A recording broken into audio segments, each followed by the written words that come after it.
¿Cómo le va a usted? Buenas tardes. Estrujante entrevista la que realizó mi compañero Julio Hernández hace un momento con familiares de Israel Vallarta. La verdad es que ese es otro caso de justicia fabricada que en algún momento refirió a Florence Cassés, pero como diría la periodista belga Emmanuelle Stils, la única razón por la que ese manto que benefició a Florence Cassés no llegó a Israel Vallarta es porque él es mexicano y no tuvo la fuerza de una embajada de un país detrás para que su caso tuviese la suficiente luz. Muchos años ya sin sentencia, y claro, es que no hay juez que se atreva a sentenciar con un proceso tan viciado. Pero ese es otro tema. Hoy arrancamos con una serie importante de asuntos de jueves. Le he pedido a mi colega de la Universidad Nacional Autónoma de México, John Ackerman, que nos acompañe hoy justamente para conversar sobre un texto que publicó a principios de mes en la revista Proceso con respecto a la política científica. La comunidad científica, algunos de ellos han estado criticando la conducción de CONACYT, la relación con esa comunidad. John Ackerman les dio respuesta en ese texto y hoy hablaremos con él justamente sobre cuáles son los claroscuros de los cambios que están ocurriendo justamente en la línea política, en la política o la política pública encabezada por la doctora Álvarez Builla. También tengo hoy al economista Rodolfo de la Torre, su análisis semanal. Hoy le preguntaremos sobre el Fondo de Estabilización, para qué se creó, para qué sirve y qué tan pertinente es abrir pues ese fondo para financiar parte del gasto público el año que entra, propuesta que el secretario de Hacienda, el maestro Herrera, pues ha deslizado como una consideración que trae gravedad para los criterios de política económica que se están fraguando de cara al año próximo. Vamos a invitar hoy también a conversar al subsecretario Ricardo Peralta. Sus interacciones en Michoacán y Tamaulipas incomodaron a los gobernadores, le señalaron de estar pactando, hablando, dialogando con grupos inadecuados. El presidente fue enfático el día de hoy: el gobierno de la República no habla con grupos criminales.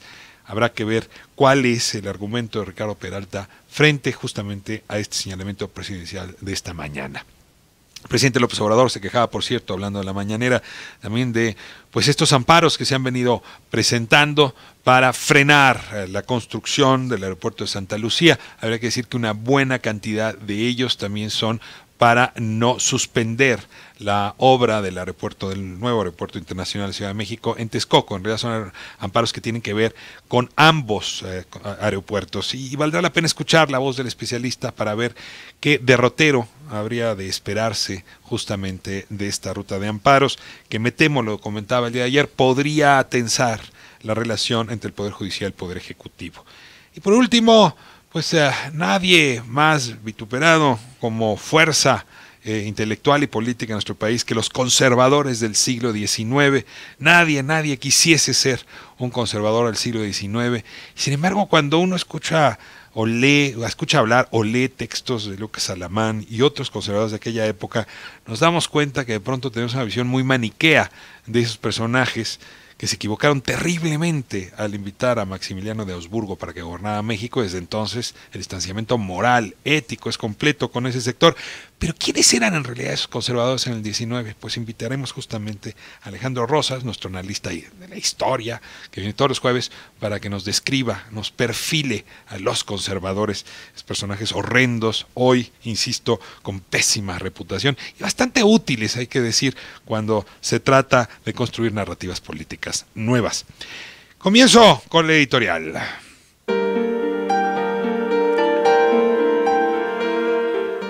Durante la campaña electoral pasada, la campaña federal electoral del año pasado, una de las notas que mayor relevancia obtuvo fue cuando el entonces candidato de Morena, Andrés Manuel López Obrador, habló de amnistía como un mecanismo que podía traer paz a nuestro país.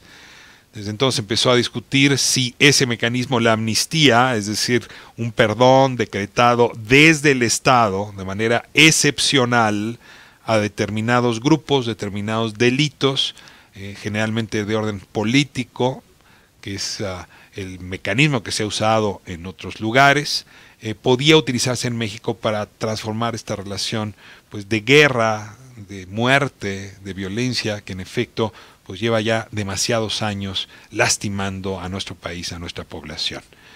En realidad, cuando el presidente López Obrador tomó posesión, se afinó el concepto de amnistía y dejó de hablarse de los grandes criminales, de los grandes capos, y esa especulación se cegó, se agotó, para reducirse a un planteamiento de amnistía más bien a pequeños delincuentes, a campesinos que estaban en las cárceles por producción de amapola, otras drogas, concretamente de marihuana, o quizá a los más jóvenes, muchos de ellos en las cárceles lo hemos visto aquí, porque se les fabricaron culpabilidades, en fin, un método de amnistía reducido, acotado, y en efecto desapegado de las grandes bandas criminales. Sin embargo, observamos molestia de parte de los gobernadores, particularmente de Tamaulipas y de Michoacán, quienes, por cierto, ambos gobernadores de oposición, hay que señalarlo, quienes ambos advirtieron que el subsecretario de Gobernación, Ricardo Peralta, se estaba reuniendo con grupos de autodefensa e incluso grupos criminales que de alguna manera entraban en diálogo con el gobierno y por lo tanto podían entrar en una suerte de amnistía de facto. Menudo griterío se ha despertado este asunto, los gobernadores llamaron fuertemente la atención y el presidente López Obrador tuvo que entrar justamente a ruedo para decir que de ninguna manera había una instrucción desde la presidencia para que esto procediese. En esa parte estamos de la discusión y sin embargo el tema de la amnistía sigue pendiente. Es decir, hay un Estado mexicano que ha institucionalizado la violencia, fundamentalmente desde la famosa llamada guerra contra el narcotráfico o la guerra contra las drogas, que en realidad fue una guerra por las drogas. Y esa violencia institucionalizada ha arrasado con muchas vidas inocentes.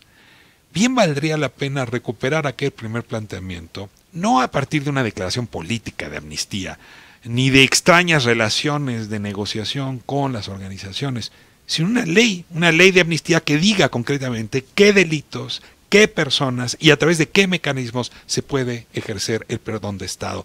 Ayudaría muchísimo. Y desde luego, una ley que incluya a las víctimas, no solo a los victimarios, en esa conversación. Regresar a otros modelos que se han visto en otros países y que en efecto han producido paz. Es lamentable que estas conversaciones se den en lo oscurito, es lamentable que se politicen como se están politizando y es lamentable que el presidente tenga que salir a aclarar que es la ley la que gobierna este país. Y sin embargo, falta una pieza para pacificar la amnistía a quien sí lo merece porque ha sido víctima de la violencia institucional del gobierno mexicano que se ha llevado a muchas víctimas en el camino. Comenzamos el programa.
Ricardo, aquí estamos. Por estar en esta mesa. Estás aquí, digamos, en distintas personalidades y caracteres.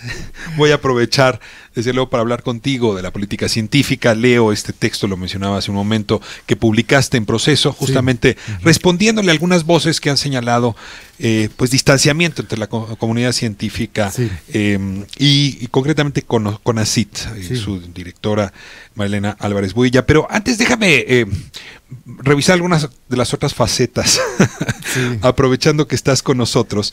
Y te pregunto de entrada por tu entrada a los medios públicos, que generó una impronta importante. Somos colegas. No sé, yo hago propaganda, pero tú no, Ricardo, por alguna razón, no sé. Es una cosa muy rara lo que han montado, esta idea de que el Canal 11, los medios públicos hayan convertido en máquinas de propaganda con el nuevo gobierno. Yo creo que esto es falso. Estamos muy contentos con nuestro nuevo programa de Johnny Sabina, que son los martes en la noche. ¿Por qué te dieron ganas de hacer televisión? Esa parte me tiene muy intrigado. Fue un estreno en tu vida. Bueno, bueno, en primer lugar, pues sí, es un honor estar ahí, es el colega tuyo ahí, y de todos los otros distinguidos personalidades. Yo creo que tenemos un elenco muy plural en el Canal 11 hoy, y gracias al director Álvarez Lima, yo creo que estamos construyendo democracia ahí desde cada uno de nuestros puntos de vista. Mire, yo tenía una participación en la televisión.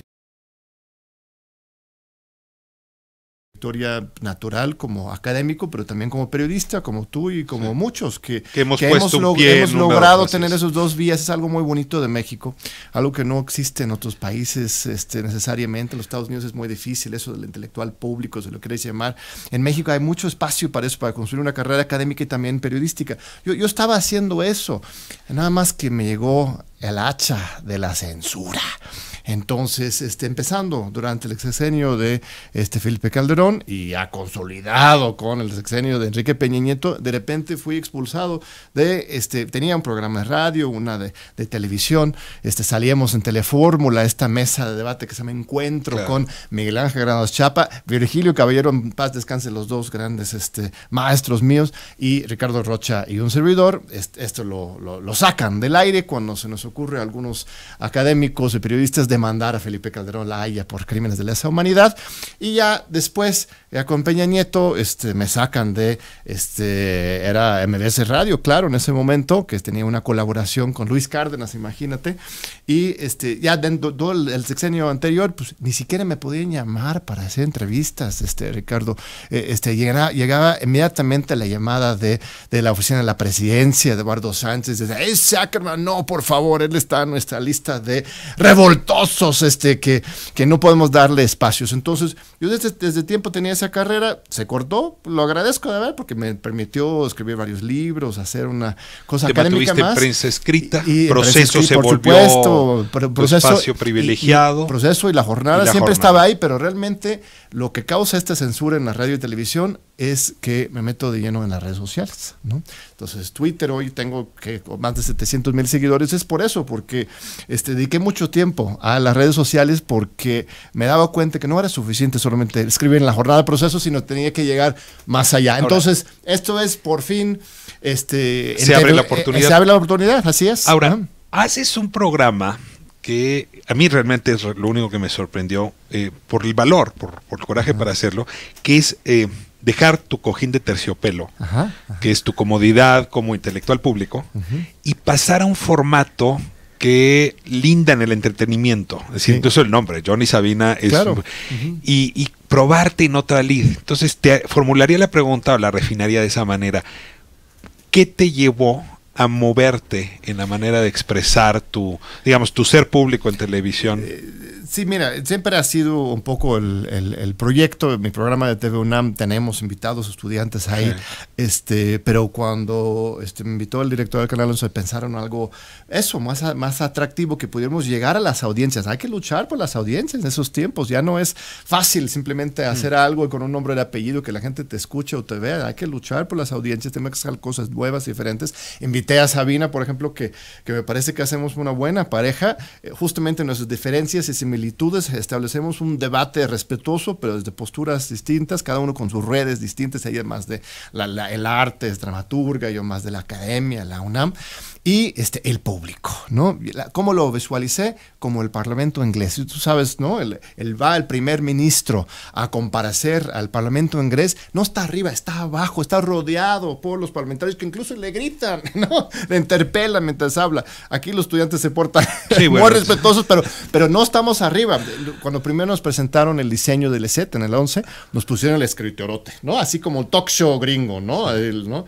Jeremy Fallon, ¿no? Se llama ahí con sus su invitado, su público, no, ponme en medio, hasta abajo, que los chavos alrededor, y la verdad es que creo que ha sido muy bonito, y lo hacemos en vivo, esa es otra cosa, porque pero es un programa que cristalizó, digamos, en efecto marcó la entrada de Antonio Flores Lima, es decir, el estilo, y al mismo tiempo generó muchas discusiones, pero hoy es un programa apreciado y con buen rating. Y perdón que te haga la pregunta, pero me parece muy importante. Adelante. Al mismo tiempo se presenta La Maroma. Sí. Y tú la criticaste muy fuerte, es decir, estabas arrancando tu programa y te diste tiempo de decir, ese otro programa no es lo que merecería la televisión pública, y señalas a Hernán Gómez como alguien que no debería estar ahí sentado. A ver, ayúdame a entender esa dinámica. Mira, yo no decía eso, yo no decía que no debería estar ahí sentado. Yo respeto la libertad de expresión, respeto al director del canal, que él puede invitar a quien quiera. Nunca pedía que sacaran aire a ese programa, ni me pueden achacar ninguna responsabilidad en eso, en absoluto. Mi problema, y aquí mismo en esta mesa lo hemos debatido Hernán y yo con el programa de Julio, es que me parece que Hernán Gómez no es honesto con su público. Se presenta como una cosa, realmente es otro. No es muy contradictorio en sus posiciones. Se presenta de repente como un vocero, como si fuera un vocero de Morena a la izquierda, y simultáneamente como una voz independiente. Entonces critica, ataca, genera mucha confusión que termina perjudicando un debate transparente y de frente de posturas, ¿no? Entonces no sabes realmente qué hay detrás. Exacto, uno puede hacer teorías y cosas, pero yo creo que no nos toca hacer eso. Me sirve esta conversación de prólogo para el tema central que quería tratar contigo en este bloque. Y lo decías, ya adelantabas tú un poco el argumento. El intelectual público. Es decir, en efecto, la idea del intelectual público mexicano es mucho más próxima a la idea de intelectual público europeo. Es decir, que en efecto puede tener un pie en el periodismo, otro pie a veces en las artes, en la literatura, otro pie en efecto en la política, y la vida, son muchas vidas andando, y uno reencarna muchas veces. La obsesión, yo no sé si eso está cambiando, tengo la impresión que sí, en la academia estadounidense, de la especialización. No puede el investigador hacer divulgación, no puede ser intelectual público. Cuenta en su contra. Incluso le quitan puntos, le restan, en fin, la crítica es muy fuerte. Ha hecho que también en México eso se debatiera, y te lo puedo decir, yo en mi caso en el CIDE viví muchas veces esta crítica de si la voz pública era algo que tenía que estar al mismo tiempo. ¿Dónde está tu artículo en Comparative Political Science en el ranking tal? Y el país está en crisis, ¿no? Y el país requiere soluciones, y la gente estudiando si la mosca vuela o no vuela. Pero bueno, me centro en esto. En esta época, ¿cómo definirías o cómo te definirías como intelectual público? Bueno, yo no me atrevería a llamarme a mí mismo intelectual, más allá de que todos somos intelectuales, tomando una definición de Gramsci, ¿no? De que pero a ver, si tomas una silla y la limpias y la pules, eres carpintero. Si trabajas con las ideas, pues haces un trabajo intelectual. Escritor, periodista, analista, por supuesto. Mira, yo creo que, insisto, esto es algo muy bonito que tenemos todavía en México, de esa posibilidad de tener mover en los diferentes mundos, como estás diciendo. Es una tradición más europea, francesa, si quieres, que yo he gozado muchísimo, aunque durante algunos años la parte periodística estaba cortada totalmente, y ahora ya en la plenitud de la cuarta transformación, creo que hay muchas posibilidades, no solamente para mí, que pues, obviamente es cercano al proyecto del presidente, sino para todos, ¿no? Hay un debate muy plural. Ahí mismo en Johnny Sabine, el Canal 11, pues vino Ariel Camín hace un par de semanas, tuvimos un debate muy frontal, muy claro, transparente, de diferentes posiciones. Histórico, sí lo vi, me divertí bastante, tengo que decir. Nos faltó tiempo, hay que ser más de eso. Cuando yo sentí que ya era un programa consolidado, ese programa me convenció de su consolidación. Claro. Sí. Entonces, y vienen otros muy bonitos en las próximas semanas, pero entonces eso es muy lindo, y eso es también la propuesta de CONACYT, si quieres ir avanzando en ese tema. Elena Alves Bulla es bióloga, pero es también una científica absolutamente comprometida con que la ciencia sirva a la sociedad, ¿no? Y esto, de repente, ha prendido alarmas en algunos sectores, pues más en esa lógica estadounidense de la ciencia pura por la ciencia pura, y sienten esto una amenaza a sus privilegios y su visión. Y eso que en realidad, si ves los datos duros, objetivos, CONACYT nuevo de Elena Lesbulla no está reduciendo el dinero para la investigación científica dura, al contrario, la está aumentando. Déjame guardar y además lo está complementando con una visión social, lo cual no resta, no es un juego suma Déjame cero. guardar ese tema para el segundo bloque, okay, y lo tratamos en extenso. Pero sí me importa mucho. A ver, se le está pidiendo a los partidos que se redefinan. Sí. Se le está pidiendo al electorado que se redefina, a los poderes que se redefinan, los órganos autónomos que se redefinan. Y yo no he encontrado, digamos, una exigencia o autoexigencia a quienes nos dedicamos a pensar, a reflexionar, a enseñar sobre hacia dónde tendría que ir esa redefinición. Hace un momento señalaba sobre lo que coincido, creo que hay mucha hipocresía en muchos, creo que hay mucho oportunismo. Así es. Y luego hay un abuso de la ubicación ideológica, ¿no? Es decir, una idea incluso de descalificar por ideología, cosa que yo no había visto en México hacía mucho tiempo. Y mira que ocurría, pero no de manera explícita. Claro. Entonces, sí hay una obligación de redefinición. Y al mismo tiempo, por ejemplo, la proximidad con el poder, ¿no? Que esa es una de las discusiones centrales. O sea, el intelectual está llamado a la crítica. Puede ser próximo y al mismo tiempo criticar. Puede ser consejero del príncipe y al mismo tiempo escribir El Príncipe. Es decir, hay una serie de preguntas que de tiempo en tiempo nos vemos obligados, y me gustaría ver cómo las has venido respondiendo. Por supuesto, tú. Yo creo que es el tiempo del debate y del intercambio. Realmente son muchos años justamente por esta censura en que no solamente pero se cortó una parte de la pluralidad en el debate público. Entonces ahora ya se incorpora esa parte de nuevo sin excluir otra, ¿no? No ha habido aún ningún afán censurador en este gobierno, más allá de las declaraciones que pueden ser criticables o no del presidente con respecto a la prensa fifí, etcétera, no me gusta este medio. ¿Es censurante ese discurso? No hay censura. ¿Tú crees que salía Carlos Loret de Mola, por ejemplo, hoy? Muchos la van a interpretar como resultado de ese discurso. No, al contrario, es resultado de lo contrario, de que Carlos Loret de Mola es un periodista que ha sido sostenido por el dinero público durante muchos años, por medio de los contratos gubernamentales, y ahora ya justamente lo que está haciendo el gobierno es distribuyendo reduciendo la cantidad de dinero que va a los medios y distribuyendo de manera mucho más equitativa para que florezca el libre mercado, el derecho de las audiencias, ¿no? Entonces, ¿tú crees que por eso salía muy caro para Televisa, dirías? Yo creo que sí, en términos de que seguro, no sé, yo no sé los contextos concretos, pero yo no me atrevo a decir que los cambios en los contratos de Carlos de Mola sean censura. No lo compararía, por ejemplo, con lo que ocurrió con Aristegui, ¿no? Son contextos absolutamente distintos. Entonces, pero tú decías, ¿qué es lo que nos deberíamos exigir como académicos, periodistas, analistas? Yo creo que eso del debate es algo muy hermoso que no hemos vivido desde hace mucho tiempo. Y tú dices que ahora hay más descalificación, quizás más bien yo creo que es más explícita. Siempre ha habido diferencias, ¿no? Nada más que estaban escondidas. Algunos tenían voz y otros no. Y ahora todos tienen voz, y entonces hay una cacofonía, pero al final de cuentas es una politización que yo celebro y que eso es lo que tenemos que abrazar, ¿no? La sensación que yo tengo es como quien saca el control de una televisión y te dice liberal, pum, lo apagas. Izquierdista, y entonces lo apagas. No es porque yo quiera debatir el argumento sobre el aeropuerto o sobre los recursos de los partidos, es decir, cada tema por sus méritos. No, es una manera de descartarte. Punto. No quiero hablar contigo. Me está pasando mucho en las conversaciones ahora en lo público, donde si el auditorio, incluso todavía es una cosa mucho más amplia, no escucha las voces a las que se siente próxima, las apaga.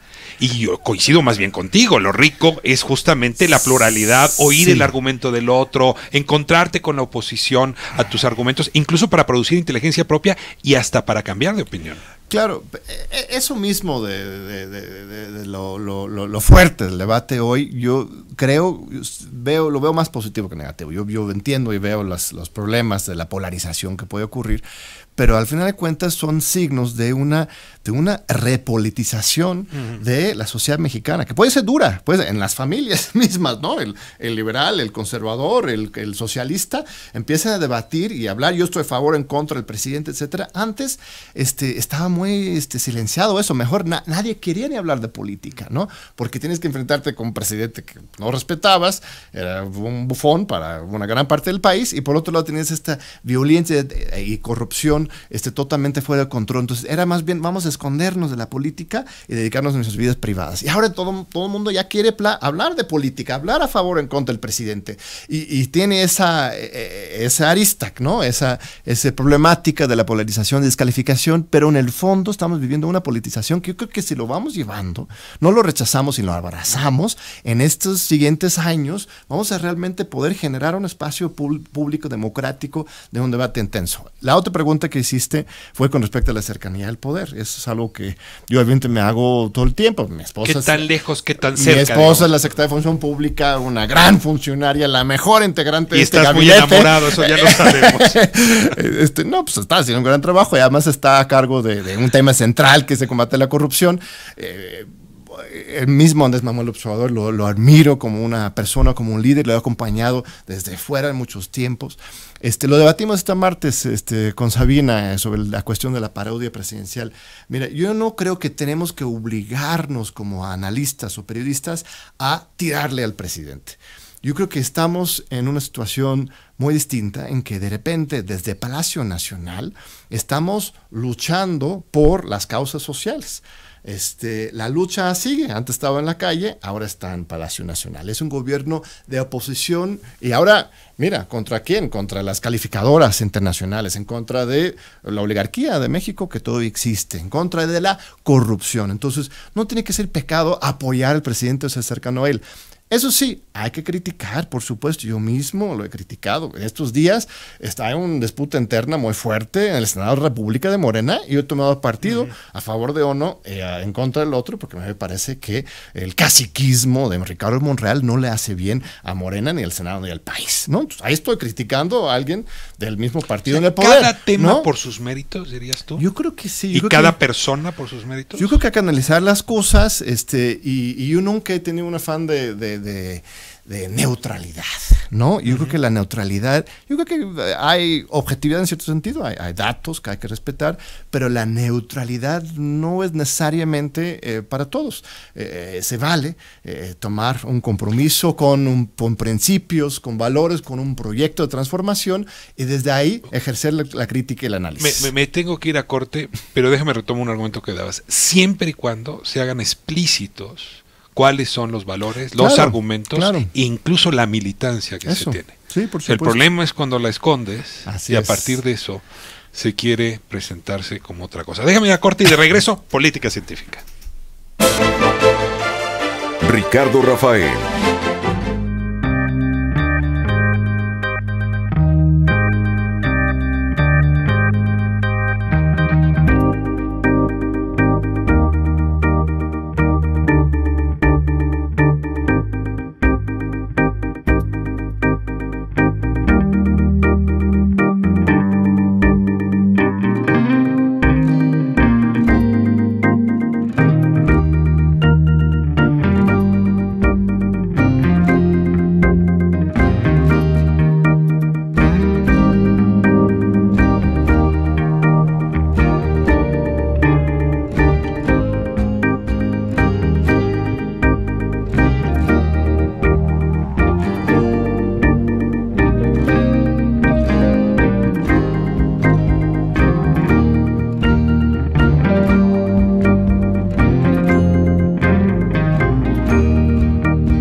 sé cómo se está yendo ahora, pero...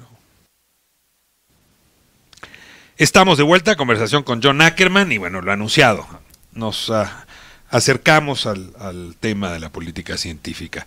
A ver, yo primero que nada, antes de hablar de estas discusiones y polarizaciones de la comunidad científica con respecto a CONACYT, lo más importante, quisiera preguntarte, es tu diagnóstico. Es decir, la política científica es central para el crecimiento, para la acumulación de conocimiento, desde luego para el desarrollo y hasta para la equidad y democratización de la información y los conocimientos.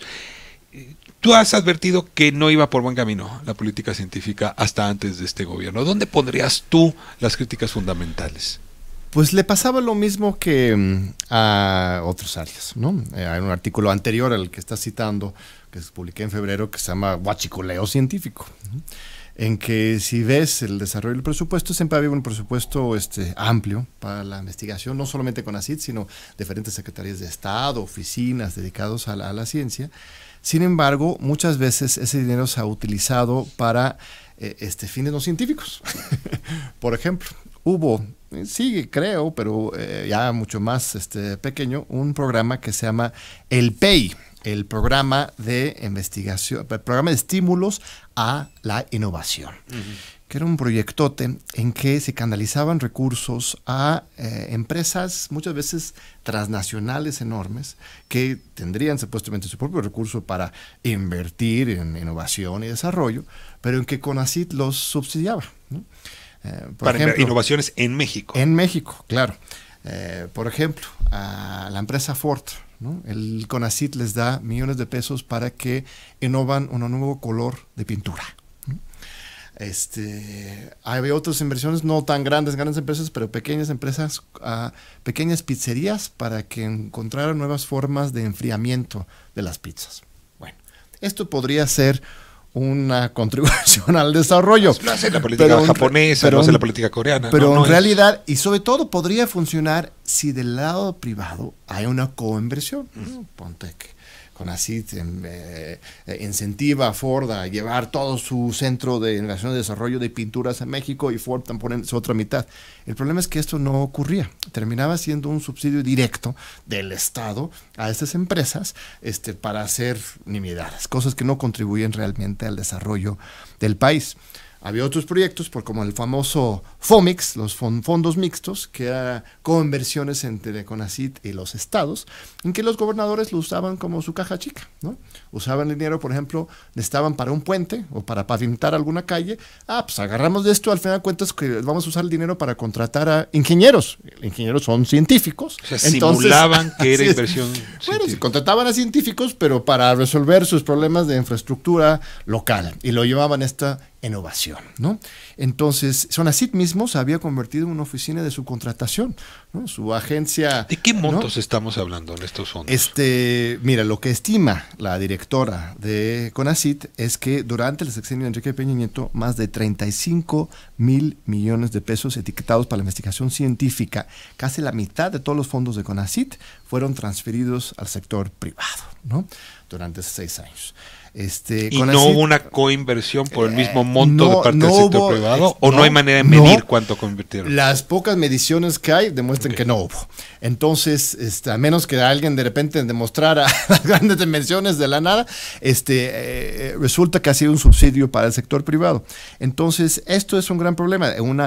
No hay un proyecto real de inversión en la infraestructura de la innovación del país. Entonces, ¿qué ha hecho la nueva directora? No soy vocero de ella ni trabajo con CONACYT. Pero observas el fenómeno. Pero observo y me parece muy interesante lo que ella ha planteado, es precisamente recuperar la rectoría del Estado, ¿no? Sobre estas fugas de recursos. No renunciar al apoyo a la innovación. Así es. Sino reconducirla. Así es, reconducirla y obligar al sector privado, si van a hacer una conversión, que ellos pongan su parte, y sobre todo pensar en que el Estado mexicano tiene obligación de resolver los grandes problemas nacionales. Entonces, uno de sus grandes nuevos proyectos son los famosos PRONACES, ¿no?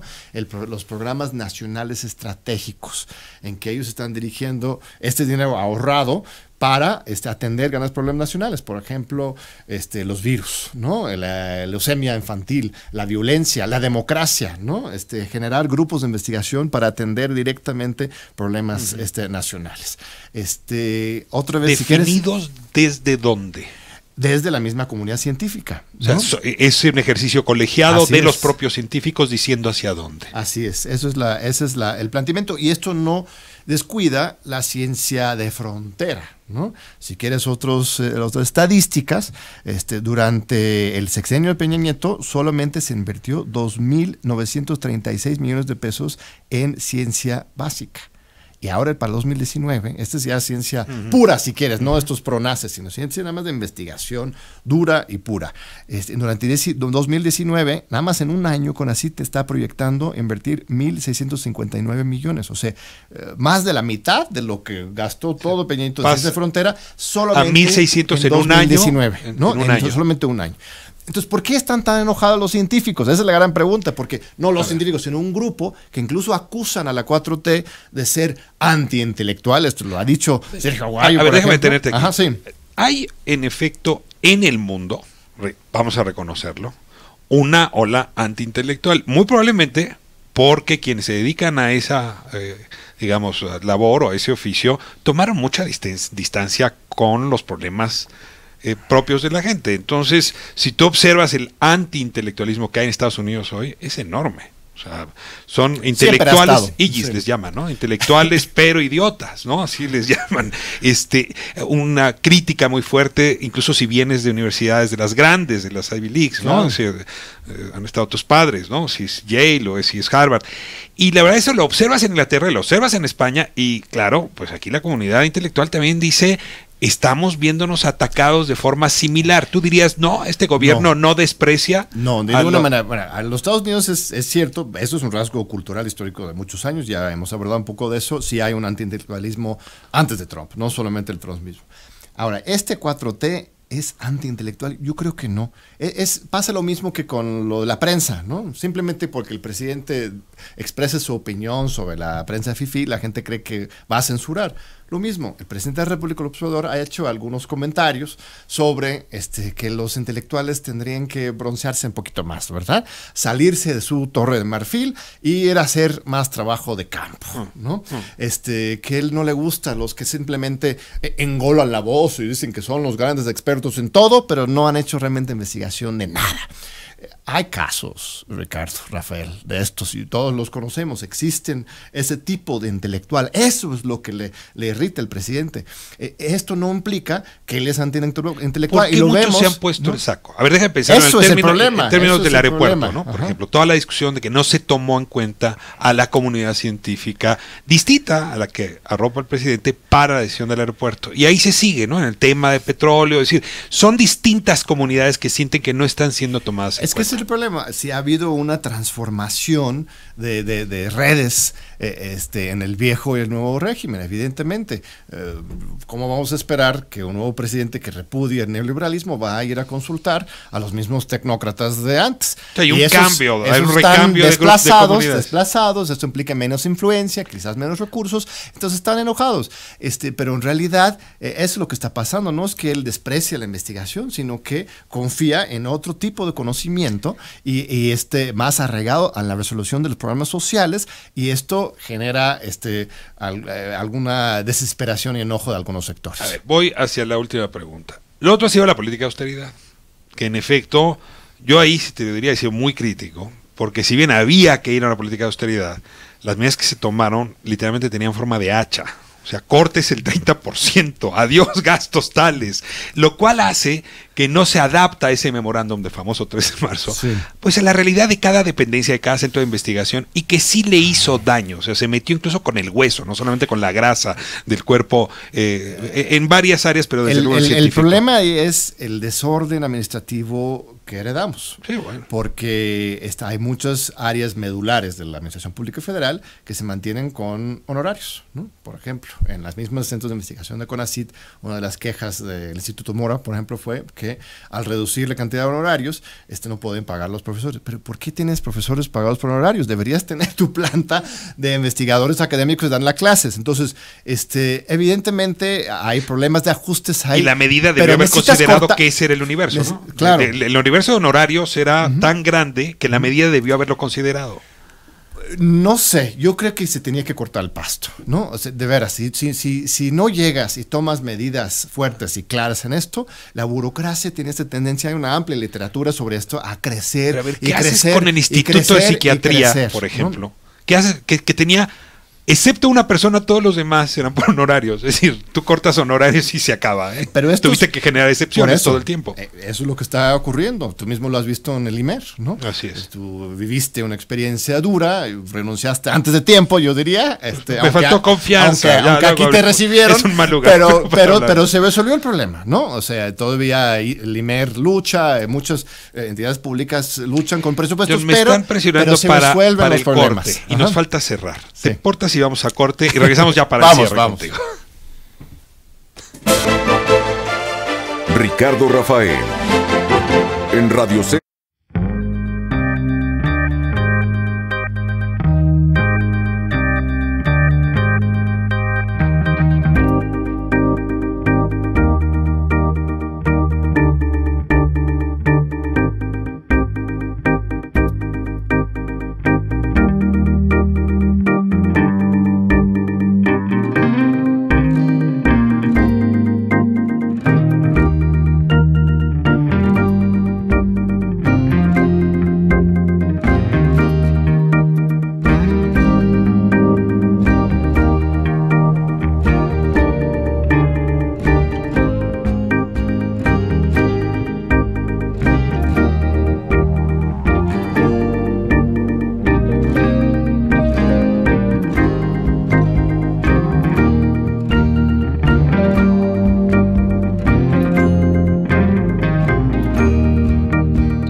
Estamos de vuelta. Bueno, última pregunta para John Ackerman y nos despedimos. John, ya hablamos de la política científica, ya hablamos del papel de los intelectuales, pero también está tu lado universitario. Claro. Hubo preocupación sobre la autonomía de las universidades por un error que se cometió en la iniciativa aquella de reforma al artículo 3º. ¿Despejamos esa preocupación? ¿La autonomía en esta administración, la Cuarta Transformación, tendrá la misma fuerza, robustez que ha tenido en el pasado? Yo creo que sí. Evidentemente fue un error ese párrafito que denunciaba. Nunca fue intención de nadie eliminar la autonomía de las universidades. El observador y toda la 4T son pues muy respetuosos, no solamente respetuosos, sino vienen de ahí, ¿no? Egresado de la UNAM, más de la mitad del gabinete ha estudiado en la UNAM, varios son investigadores en activo con licencia, Víctor Toledo y Irma Sandoval son de la UNAM. Esto no implica que vaya a haber una compenetración, sino todo lo contrario, un respeto absoluto para ese espíritu universitario y la independencia de la UNAM. Yo no creo que haya absolutamente ninguna... ¿Hay proceso de reelección o de elección, déjame plantearlo así, este año? ¿Ves un proceso tranquilo en la UNAM? Yo veo un proceso muy tranquilo. ¿No ves manos afuera metiéndose? El rector Graue ha hecho un trabajo fenomenal de justamente unir los diferentes sectores de la universidad, los académicos, los estudiantes, los derecha, izquierda, arriba, abajo. Ha sido un rector sumamente plural, humilde y que ha logrado tejer. ¿Merece la reelección? Yo creo que sí, yo lo apoyo absolutamente. Desde aquí desmiento las noticias falsas y los chismes. ¿De que aspiras de tú que a yo ser aspiro rector? a ser rector? Se están queriendo generar intrigas palaciegas. De ninguna manera. No. De ninguna manera. Todo mi Ya nos apoyo diste para nota, el rector Graue. Y yo creo que este proceso va a ser una reelección muy, muy tranquila.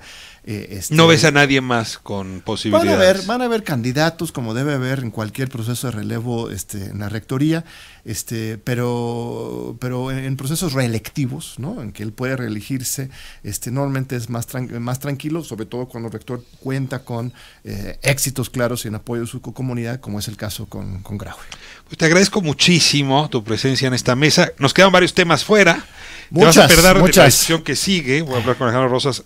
¿Cómo se definía realmente el conservador en el siglo XIX? Muy bien. Así es que escúchanos y en un momento estamos con Alejandro. John, muchísimas gracias. Que siga la conversación. Muchas gracias. Muy bien, gracias a ti.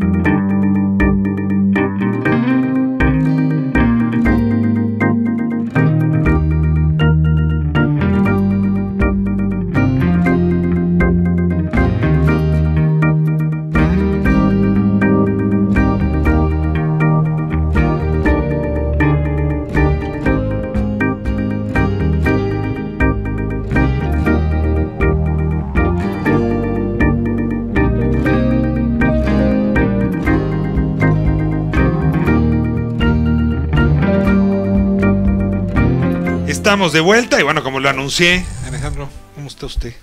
Querido Ricardo, aquí estoy otra vez, una semana más. Qué rápido se pasa, ¿no? Oye, no hay buena novela que no tenga un buen protagonista y un buen antagonista. Y a veces el antagonista, acuérdate de Moriarty, ¿no? ¿Qué sería Sherlock Holmes sin Moriarty? O el rey Arturo sin su hermana Morgana. Claro. En fin, los seres humanos entendemos a partir de ideas y contrastes.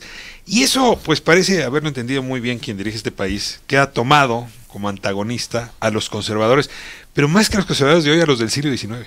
¿No? Todo el tiempo, si quiere denostarte, te dice, eres un conservador como los del siglo XIX. Sí. Y te he invitado para que me hables de Moriarty y de Morgana.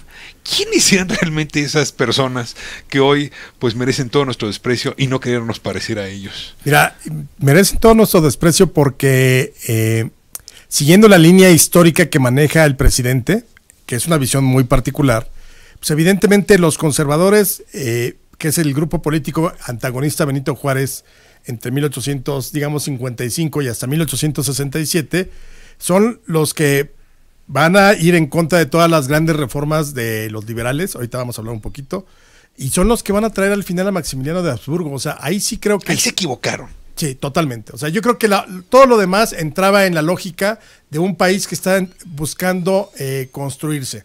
Recordemos, termina la independencia y quienes se quedan a gobernar, o quienes gobiernan, son los criollos.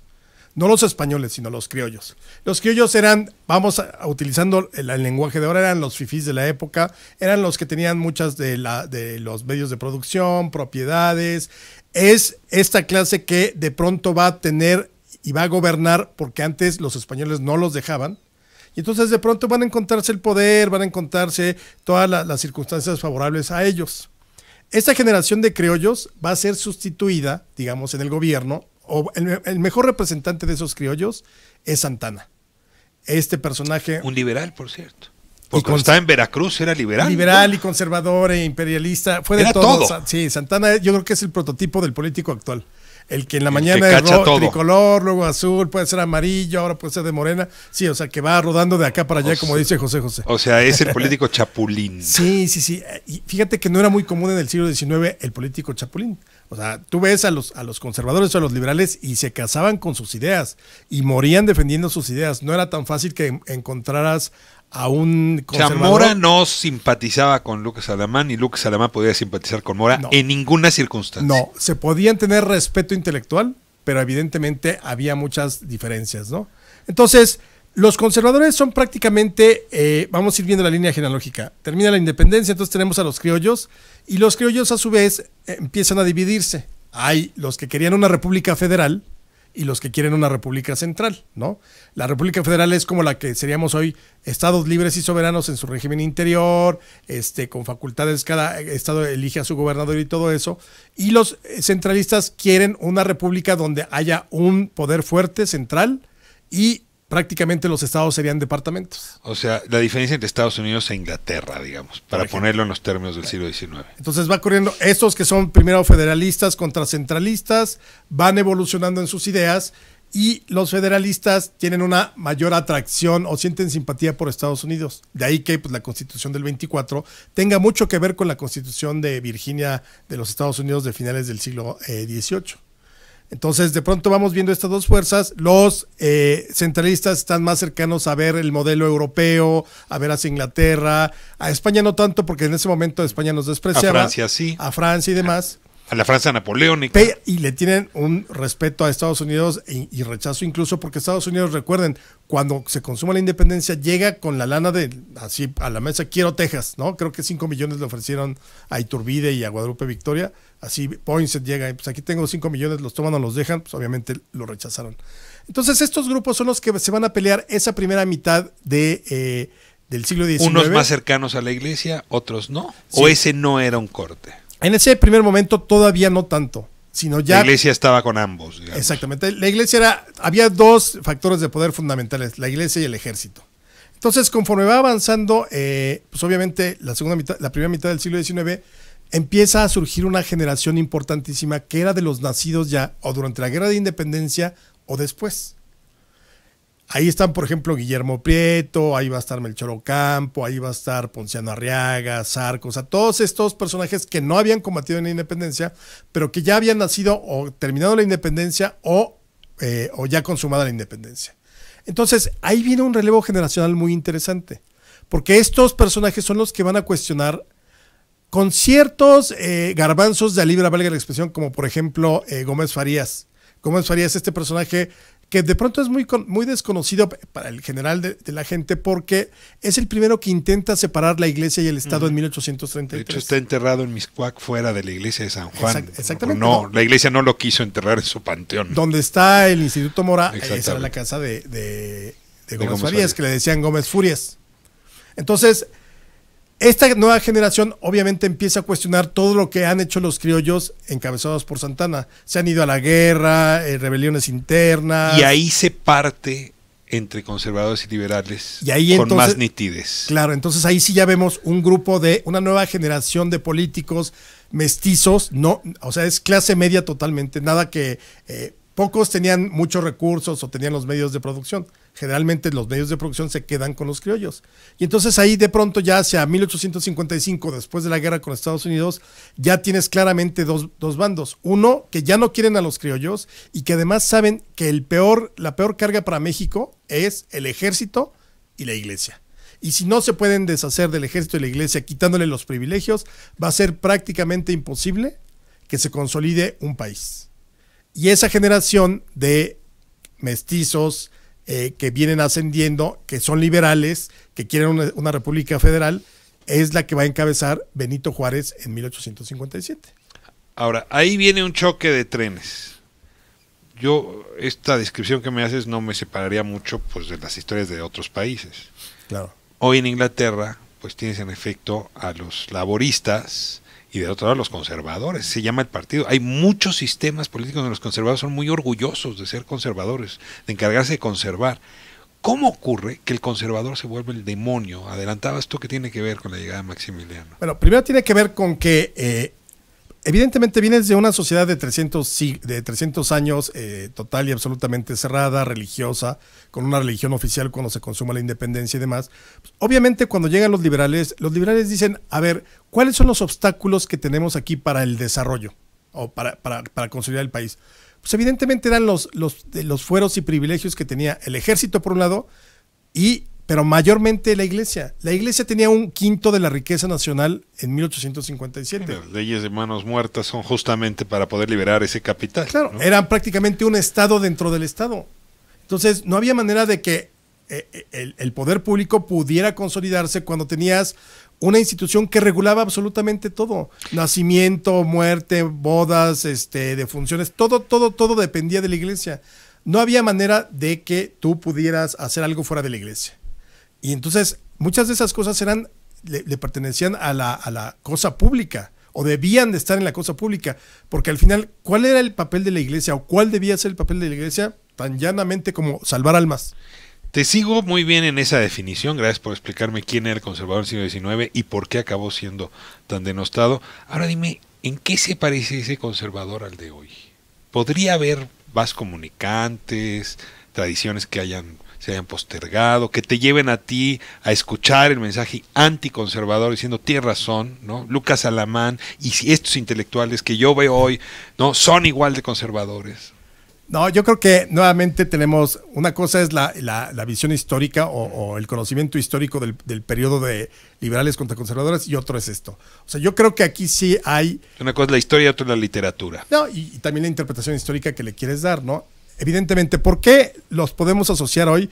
¿O por qué los asocia el presidente? Porque son la gente que se oponía al progreso, al cambio, a ser mucho más abiertos en cuestiones como pues que la iglesia se regresara a sus templos, el que pudiera medir las inversiones, el que, por ejemplo, tuvieras un matrimonio civil o un registro civil. A todo eso se oponía los conservadores. De ahí el término conservadores. Había una canción de la época que les llamaban los cangrejos porque decían que ellos caminaban para atrás, ¿no? Y luego, peor tantito, cuando pierden en la guerra de reforma, pues, ¿qué dicen? Pues digamos un emperador porque no funciona la república y entonces ahí sí terminan de acabarla, por eso se convierten en los grandes enemigos. A mí no me gusta que se maneje el término hoy de conservadores. O sea, yo creo que... ¿Cómo harías tú? A ver, si yo te forzara, es complicado porque no puede ser historia tan reciente, estarías escribiendo para la revista Hola, ¿verdad? Pero a ver, si te forzara a hacer una clasificación, ¿cuáles serían los términos más adecuados para entender, digamos, la tendencia ideológica o incluso valórica del gobierno versus quienes ven con desconfianza y hasta con mucho temor algunas de las decisiones que se están tomando? Fíjate, a mí no me gustan las etiquetas y tampoco mucho la izquierda o la derecha, pero yo creo que... las palabras sí te gustan. Sí, yo creo que hablaríamos de una derecha y dentro de esa derecha podría haber distintos niveles, ¿no? Ahora, esta derecha que vivimos hoy, sí hay una derecha que está muy casada con los privilegios que han ido acarreando. Privilegios que construyó un partido que ha sido de todo, o sea, o que fue de todo. El PRI, que tenía en sus momentos de atinada izquierda, de acuerdo a la Constitución, como decía López Mateos, pero podía ser neoliberal, como dijo Carlos Salinas de Gortari, o muy nacionalista, como decía Luis Echeverría. Es decir, también venimos de una formación política o de un sistema político que es totalmente amorfo. Santanista, desde tu perspectiva. Podemos decirlo. Mira que Santana dejó entonces tela también en el siglo XX. Sí, claro. Pero yo creo que, mira, si es una clase que mucha gente tuvo muchos privilegios que nos alejaban del principio básico de igualdad ante la ley, ¿no? Muchos negocios que se hicieron al amparo de la ley, pero que no son privativos de la derecha o de la izquierda, sino simplemente de sistemas políticos que para poderse afianzar necesitan tender ese tipo de puentes. Entonces yo creo que hay gente que supuestamente es de izquierda, pero se benefició tanto como gente que podríamos llamar de derecha o conservadores que se beneficiaron tanto. ¿Por qué? Porque había componendas en el Congreso, porque para tener un negocio igual tenías que dar un 30%. Entonces para mí el problema no es tanto la ideología, porque evidentemente siempre habrá gente que se oponga a ciertas medidas. Por ejemplo, la despenalización del aborto. Esa es una cuestión totalmente de pensar en derecha o izquierda, ¿no? La derecha es más conservadora, no le parece, toda esta idea de la vida la percibe desde otro modo que la izquierda decide sobre tu cuerpo y demás. Entonces, ahí nuevamente, ahora déjenme hablar del protagonista. La etiqueta liberal no nos funciona. No, tampoco. Porque tienes liberales de derecha, tienes liberales de izquierda, entonces la etiqueta liberal es como rara, como a mí no me ayuda a entender, te lo digo con franqueza. No, claro que no. Porque, o sea, eres un liberal, y yo digo, ¿de cuál de todos? Porque mira que yo he conocido de unos y de otros. A ver, te la pongo así. Benito Juárez, podríamos decir que hasta neoliberal hubiera sido. A mí, igual que tú, odio las etiquetas y odio esas extrapolaciones, porque yo creo que los personajes, para entenderlos bien, hay que entenderlos en su contexto. O sea, Benito Juárez no viene al caso hoy, pero juguemos un poquito con eso. Por ejemplo, Juárez, todo el mundo cree, ya en la visión que nos vendieron de Juárez, todo el mundo cree que Juárez defendía a los pueblos indígenas, y no. O sea, no era un asunto de, vamos a darles sus leyes especiales. La historia de Oaxaca es una historia muy dura y ruda de parte de la presidencia de Juárez. Bueno, y Juárez además fue alguien que no buscaba que los trataran especialmente. Oigan, yo soy un indio zapoteca, considérenme. No, Juárez lo que quería era integrarlos. ¿Cómo? A través de la ley y de las instituciones, punto. Los pueblos indígenas se acercaron más a Maximiliano. ¿Por qué? Porque Maximiliano llegaba con esta visión paternalista que tiene este gobierno y que tuvo el gobierno de Peña Nieto y el de Calderón y todos, tratar a los pueblos indígenas con ese tipo de... La dádiva graciosa. Exactamente, ese paternalismo de sí, mijitos, nosotros los cuidamos.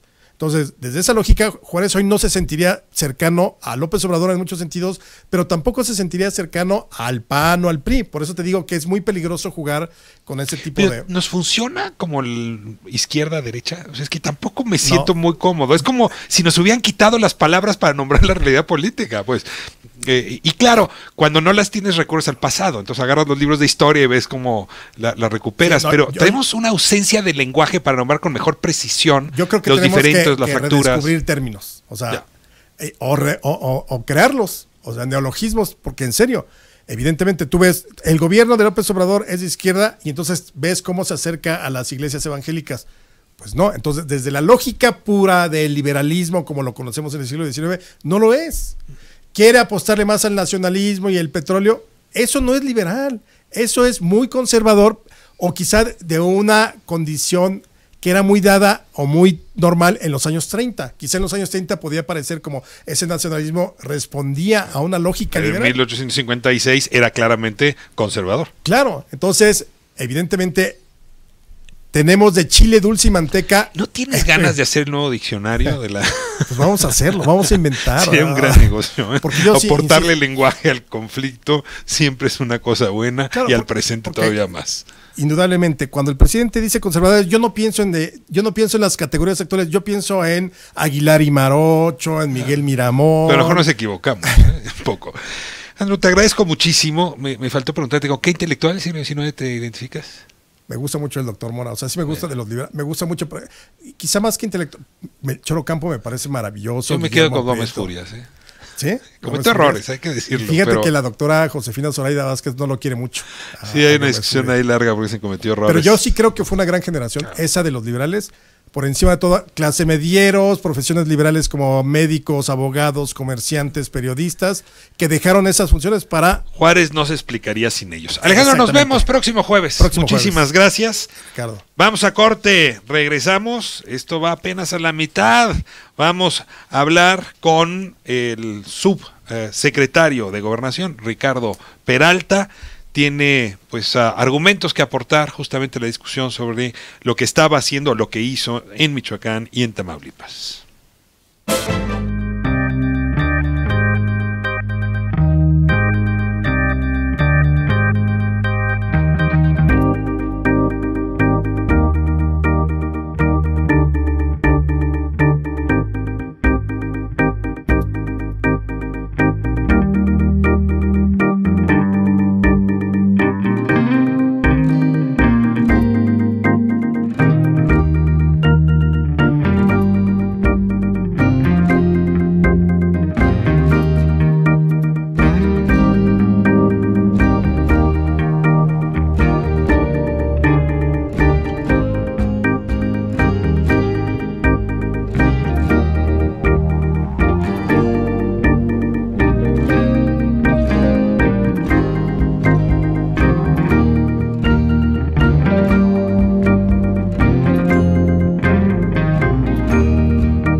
de hoy el presidente López Obrador fue enfático al advertir que no va a entrar en ningún tipo de negociación con las autodefensas ni con ningún grupo que pueda presumirse de criminal. Escuchemos justamente el audio. Pues él tomó esta decisión porque lo invitaron a participar. Ya se habló de este asunto en el Gabinete de Seguridad y se le ha pedido que se ajuste a lo que establece la Constitución y las leyes. No estoy de acuerdo. No.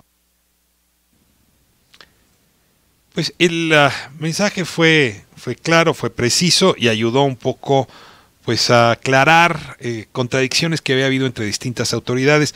La verdad es que le agradezco muchísimo al subsecretario Ricardo Peralta que nos acompañe esta tarde, justamente para que nuestra audiencia pueda entender qué ocurrió, por qué mensajes tan contradictorios, realmente se cometieron errores, realmente hubo un cambio de política o hay un problema de explicación.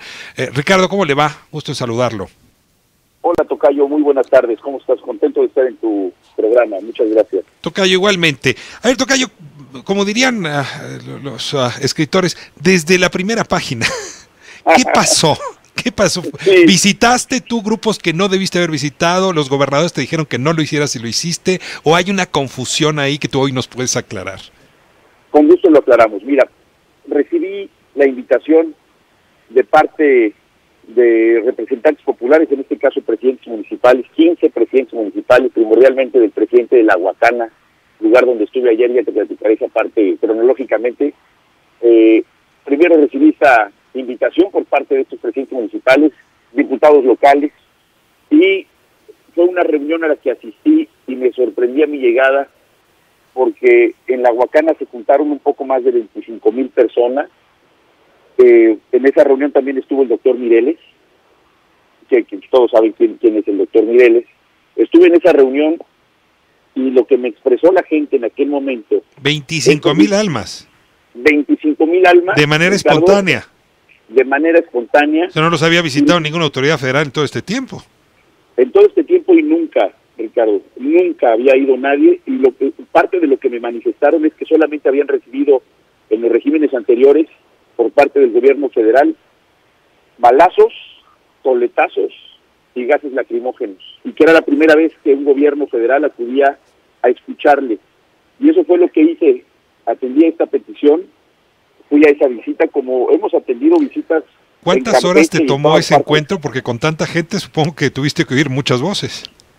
Muchísimas voces, y además fue verdaderamente estremecedor, Ricardo, porque es estar con muchachos, adolescentes que son huérfanos de esa guerra, estremecedores. Yo soy papá de 4 muchachitos chiquitos y es doloroso escuchar los testimonios de jovencitos de cómo vieron cómo asesinaron a sus padres, de muchas personas que vieron cómo asesinaron a sus hijos, de gente que sigue buscando a sus muertos, que siguen buscando a los desaparecidos, de personas que siguen llorando a los miles de muertos que produjo esta guerra de sangre que se inició en el gobierno de Felipe Calderón. Acudí a esa reunión, los atendí. Tocayo, mencionaste la palabra amnistía, perdón, negociación, aproximación del gobierno con ellos, o sea, ¿algo que haya podido ser malinterpretado? No, en esa ocasión ni en otras he mencionado la figura jurídica de la amnistía que existe en la Constitución. En esa reunión en la cual estuve, fue conmigo también uno de los altos funcionarios de INDEX, que es la industria de la exportación, que tengo una gran relación con él también. Acudimos también para ofrecer alternativas por parte de INDEX, precisamente de cómo resolver las causas que han provocado la inseguridad y la violencia, que son la falta de oportunidades. Me llama la atención, ¿puedo saber quién de los funcionarios de INDEX? Con todo gusto. Alberto Ochoa, es uno de los consejeros nacionales de INDEX, que estuvo ahí, y ha sido no solamente una extraordinaria reacción de INDEX Nacional. Luis Aguirre, que es el presidente de INDEX, nos ha apoyado en todo. Ellos han pagado sus viáticos, ellos viven en el norte, uno de ellos vive en Jalisco, el otro vive en Tijuana y en San Diego, y vienen cada vez que han sido convocados a esta actividad social. Estuvimos, y trato de ser un poco más breve por los tiempos, después de esa reunión seguimos platicando. Quedamos en regresamos en un mes, porque eso fue el 19 de julio. Ayer prácticamente fue un mes con algunos días. llegamos a colocar la primera piedra de la planta agroindustrial de la Tierra Caliente, donde Index se compromete en 90 días más poner en operación esta planta agroindustrial, donde se van a poder llevar los productos que se van a cosechar en esta zona, como aguacate, melón, limón, etcétera, hasta Japón, a Canadá, a Estados Unidos, con compradores certeros. O sea, la idea es llevar la política del presidente López Obrador, desarrollo ahí donde la criminalidad tiene sus mayores aguijones. Pues fíjate que gran parte de lo que estamos haciendo, y es algo que he venido mencionando, es desestigmatizar la palabra autodefensa, la palabra criminales. Creo que ha sido una de las enormes causas por las cuales no fueron visibilizados durante años estos pobladores y estas regiones del país. Ahora, te llevo una pregunta complicada, sobre todo por el cargo que ocupas, pero necesitamos saber, desde tu punto de vista, ¿por qué Silvano Aureoles vio con muy malos ojos tu visita y reaccionó como reaccionó? Fíjate que a mí también me llamó mucho la atención su expresión. Fíjate que él, curiosamente, nos mandó al secretario general de gobierno, nos mandó al secretario de Desarrollo Económico. Ayer estuvimos 5 horas. O sea, ellos estuvieron presentes en esta reunión con 25,000 personas y luego con la segunda reunión. Y no solamente, en la segunda reunión solamente, en esta última, en la del día de ayer. No solamente estuvieron presentes, el secretario general de gobierno emitió un discurso extraordinario de apoyo, de respaldo de parte del gobierno estatal, porque estas acciones son las que se hubieran hecho hace muchos años y otra cosa les hubiera pintado en el futuro a toda esta población. A ver, entonces, ¿qué pasó? ¿De pronto vieron posibilidad de hacer un negocio político echándosete encima? Pues no sé si esa haya sido su motivación. A mí lo único que me ha interesado y lo que he compartido con la ministra Olga Sánchez Cordero, con la cual no solamente mantengo una comunicación permanente, sino una enorme estima y admiración y absoluta disciplina ante ella, es que esto que estábamos haciendo y que seguiremos haciéndose así, que se acepta, es que esta gente tenga una nueva oportunidad de desarrollo, que se borre ese estigma frente a ellos, que a partir de este momento, por eso ayer decía yo, no es solamente la primera piedra de esta planta agroindustrial, es la primera piedra para que se quite el estigma nacional de esas poblaciones donde desafortunadamente sufrieron en el pasado y evitar revictimizarlos, estar hablando todo el tiempo de que son delincuentes. Sí. Esto se junta con la crítica que habría hecho el gobernador de Tamaulipas de que también allá hubo reuniones con grupos que no habría recomendado al gobierno sentarte con ellos. ¿Cómo reunimos ahora las dos discusiones?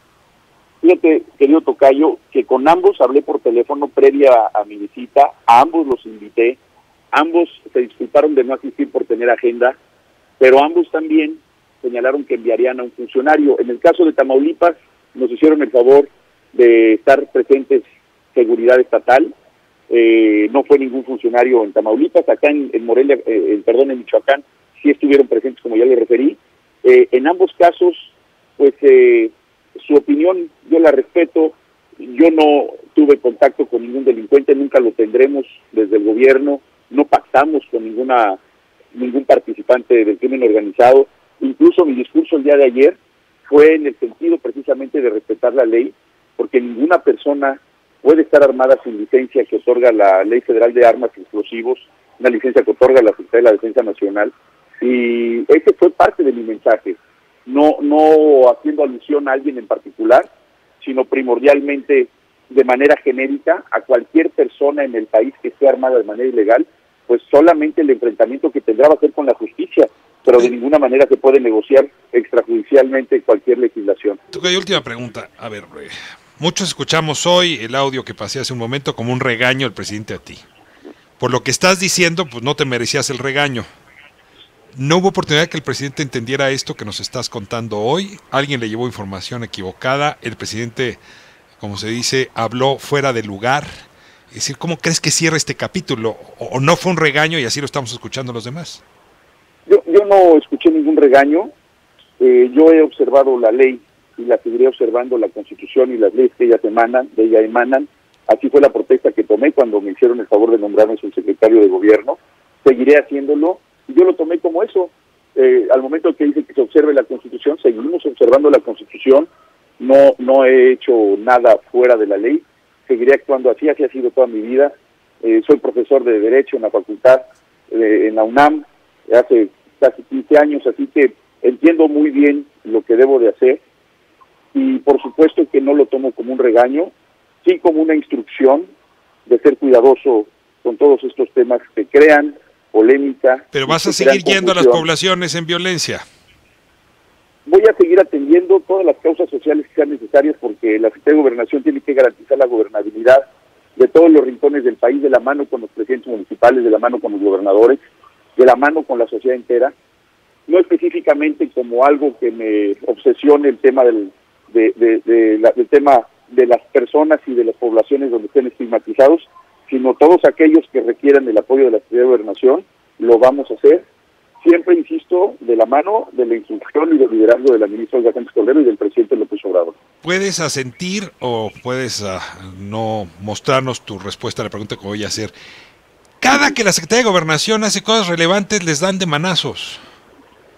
No hay una necesidad de seguir achicando Gobernación y que no descolle, que no destaque. Te voy a decir con toda honestidad qué es lo que yo siento. El hecho de que hoy la Secretaría de Gobernación tenga una cara de mujer. Frente a la Secretaría de Gobernación está una mujer extraordinaria, ministra de la Suprema Corte de Justicia de la Nación durante 21 años, la primer notaria de México, senadora con licencia, exconstituyente, profesora de la Facultad de Derecho de la UNAM, además mi profesora, y la primera secretaria de Gobernación en el país. Imagínate los políticos tradicionales y las enormes resistencias al cambio, ver al frente de la secretaría más importante del país a una mujer tan exitosa, tan brillante como la ministra Olga Sánchez Cordero, la cantidad de expresiones contrarias que se puedan tener, aunque debería de ser lo contrario, debe ser un orgullo, como lo es para el país, tener una persona tan extraordinaria como ella. Nadie tiene el currículum de la ministra Olga Sánchez Cordero. Yo creo que estas expresiones, y sobre todo la pregunta que me hace, que no lo creo tanto así, pero sí creo que muchas de las expresiones que hemos escuchado, incluso de su renuncia y que si ya se iba y que no sé qué, que hasta el presidente no solamente la ratificó, sino que pidió que se quedara en el cargo.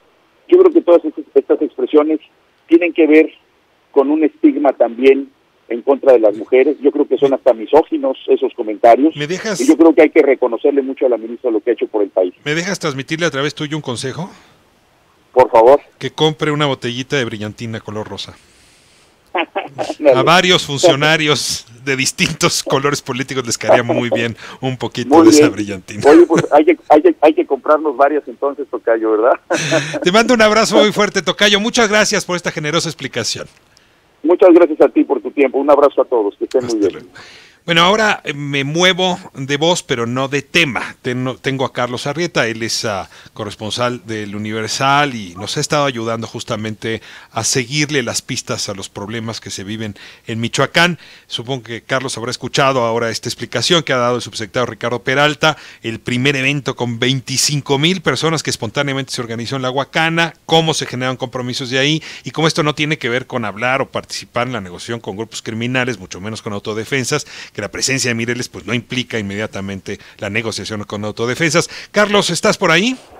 Hola, ¿qué tal, Ricardo? Te saludo con mucho gusto a ti y a toda la gente que nos sintoniza a través de esta frecuencia. Sé que vas en carretera, así es que probablemente vamos a tener problemas de comunicación, pero aprovecho tu conocimiento. A ver, ¿se reunió con autodefensas y con grupos criminales o en realidad se fue a La Huacana y le cayó a alguien muy mal que hubiera visitado La Huacana? Yo creo que se asustó y ya no quiso visitar a grupos armados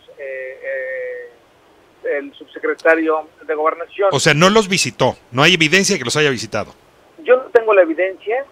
Es un dato relevante, ¿no? Porque lo acusaron de haberse reunido y negociado con ellos. Que fíjate que eso me parece demasiado grave, porque yo te puedo decir que yo estuve en ese lugar, por ello la crónica que tú me has hecho el favor de leer. Pero mira, es un tema bien relevante. Nosotros llegamos desde mucho antes. Yo te quiero decir en palabras más o menos para que tengamos una idea, que parecía más un evento del presidente municipal que un evento en donde hubiera autoridades estatales e incluso federales, por la relevancia que tiene el cargo que ocupa el día de hoy Ricardo Peralta, ¿no? Uh-huh. Pero, ¿por qué? Porque porque nada más había policía en Michoacán, y me refiero a policía en Michoacán exclusivamente asignada a este municipio ubicado a 200 kilómetros de la capital michoacana, y me refiero a La Huacana. ¿Qué se me hizo a mí demasiado relevante? Primero, que no hubiera ese encuentro. Creo que se espantaron después de esta tropezón que da la Secretaría de Gobernación, que por mucho que se pueda justificar, Ricardo, hay que ser muy claros en ese sentido. Perdón, pero las autodefensas en su momento, las autodefensas ya no existen. ¿Pero cuál fue el tropezón exactamente? A ver, si me ayudas a definir el tropezón. A ver, el tropezón es que ella habla de que se han reunido, y dice que se reúne gente de la institución, de la Secretaría de Gobernación, con grupos armados que se están matando entre ellos, dice, que han delinquido entre ellos, pero que ya no quieren, que ya quieren dejar las armas. Palabras más o menos, eso es lo que ella dice. Fue un error decirlo, pero eso delata que sí hubo reuniones.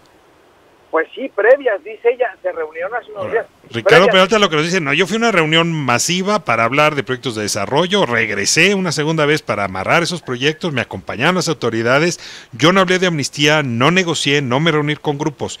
A ver, la verdad debe estar en algún lugar, cabrón. El problema aquí es que la verdad está en medio, en ese vacío de información, Ricardo, del que tú y yo hemos platicado mucho, hace tanto daño justamente como un mensaje de Estado. Estamos hablando de una secretaria de Estado, no estamos hablando de un regidor que pueda hablar de una parte de un territorio, estamos hablando de una secretaria de Estado. Para empezar, autodefensa no hay en Tamaulipas, si es que eso quiso intentar corregir la Secretaría de Gobernación. Digo, de entrada, ¿no? Dos, en Michoacán los hay, pero no han estado presentes. ¿Dónde los hay? En comunidades en las de la Sierra Costa, es decir, de aquí de Coahuila. Te estoy perdiendo, porque a ver, con Mireles sí se reunió y a lo mejor eso también confundió a la secretaria, ¿verdad?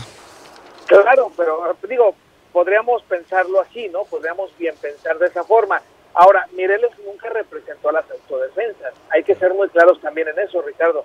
Mireles, incluso su rifle nunca sirvió, se le caía el cargador. Ahora, déjame poner la mirada para redondear, que nos ofrece el subsecretario Peralta. A ver, él lo que está diciendo es, ninguna autoridad se había parado en La Huacana federal, ¿no? Y está bien pararse ahí y hablar con la gente, ¿no? Y ver cuáles son sus necesidades, incluso llevar proyectos de desarrollo. Es decir, claro, no sé cuál es tu visión, pero esa parte no me parece negativa, incluso yo la aplaudiría. A mí no me parece tampoco negativa. Ahora, yo le pregunto, porque además el gobernador Silvano Aureoles dice horas antes de que llegara el subsecretario Ricardo Peralta, dice el gobernador, vienen a darles dinero a los delincuentes, ¿no? A los criminales, los premian, los empoderan después de que hacen, de que humillan a los militares, después de que son personas, las supuestas autodefensas, que no son autodefensas, que incluso son criminales confesos y que tienen órdenes de aprehensión. Eso lo dice Silvano. Yo le pregunto, el día de ayer en La Huacana, a Ricardo Peralta, ¿ustedes tienen algún presupuesto para este proyecto del parque agroindustrial? Y me dice absolutamente ninguno. Es decir, no fue a darles dinero, sí fue una reunión muy concurrida. Pero dice que además, la gente de Index, que es la Cámara Mexicana de la Exportación, les va a llevar una procesadora de alimentos. A ver, no lo acaba de declarar aquí. No, sí, claro, pero él ayer me dice, a mí me dice, y ahí lo tengo en video. Que no hay presupuesto federal, pero eso no quiere decir que no haya un proyecto.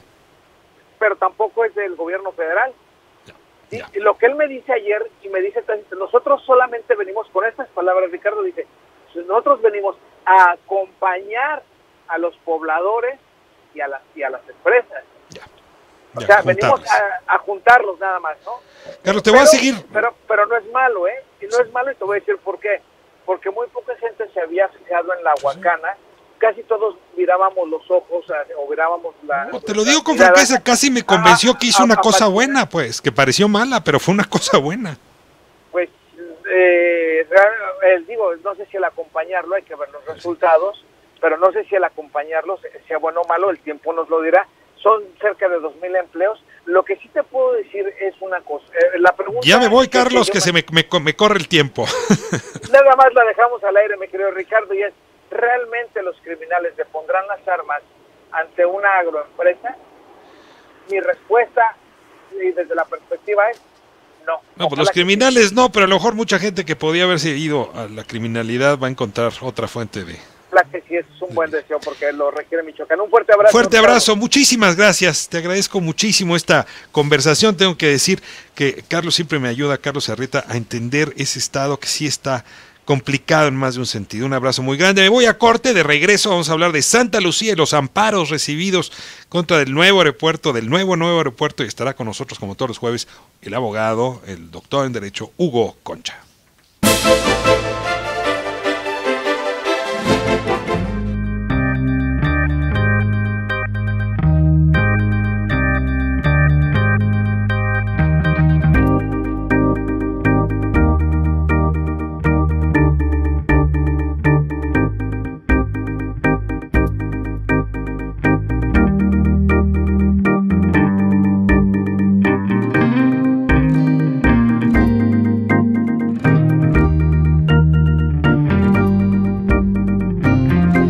De vuelta, y bueno, la agenda no está sencillita, no sabe cuánto le agradezco a Hugo Concha que esté con nosotros hoy.